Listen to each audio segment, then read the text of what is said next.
ওমরে ফারুকের ইন্তেকালের ঘটনাটা বলেই আমরা মুনাজাতের দিকে যাব। শুনবেন? শুনতে চান? উনি স্বপ্নে দেখলেন একটা লাল মোরগ ওনাকে 3টা ঠোকর মেরেছে। কয়টা? উনি জুমার নামাজে, জিলহজ মাসের শেষ সপ্তাহে জুমার নামাজে বললেন যে একটা লাল মোরগ 3টা ঠোকর মেরেছে। মুগীরা ইবনে শুবা রাদিয়াল্লাহু তাআলা আনহুর দাস আবু লুলু আল মাজুসি, এই লোকটা খঞ্জর বানাতে পারতো। মুগীরা রাদিয়াল্লাহু তাআলা আনহুর দাস। মুগীরা প্রতিদিন 4 দিরহাম করে চার্জ করতো, যেহেতু দাস। সে এসে বিচার দিল, আমিরুল মুমিনিন, মুগীরা আমার থেকে বেশি টাকা চায়, জুলুম করে। ওমরে ফারুক বললেন, তাই? তুমি কি কাজ জানো? বলে, আমি খঞ্জর বানাতে জানি। বাড়ি কই? পারস্য।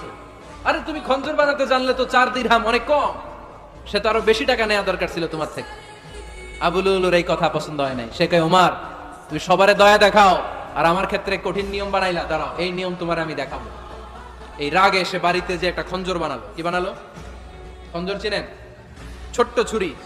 কিছুদিন আগে ওমানের সুলতান কাবুস ইন্তেকাল করেছে, জানেন আপনারা? ওনার এই কোমরের মধ্যে খঞ্জর থাকতো, ছবিতে দেখছেন? আরব শায়েখ যারা সুলতান, আমির, কোমরে কি থাকে? ছোরা থাকে, খঞ্জর। সে বাসায় যে একটা খঞ্জর বানালো, যেই খঞ্জরের 2 মাথা, লাহুর আসান ওয়া মাকবাদাতুহু ফি ওয়াসাতি, আর ধরার হ্যান্ডেলটা মাঝখানে, এদিকেও ছুরি এদিকেও ছুরি, যাতে এইভাবে মারা যায়।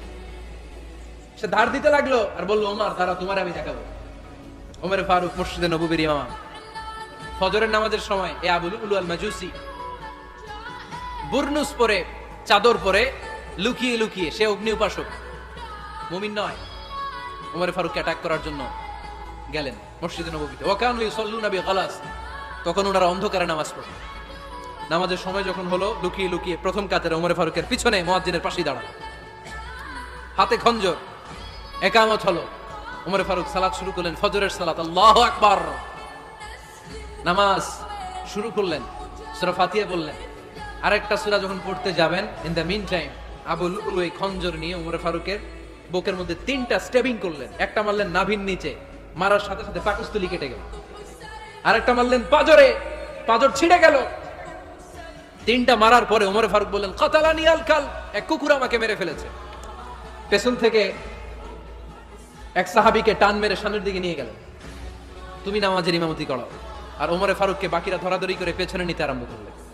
আর এই আত্মাই আক্রমণ যে করেছে, সে কাতারের মাঝখান দিয়ে যেতে আরম্ভ করলো, আর 2 দিকে ছুরি মারতে আরম্ভ করলো। 13 জন সাহাবীর গায়ে ছুরি মেরেছে, 7 জন সাহাবা স্পট ডেথ, জায়গায় মৃত্যু।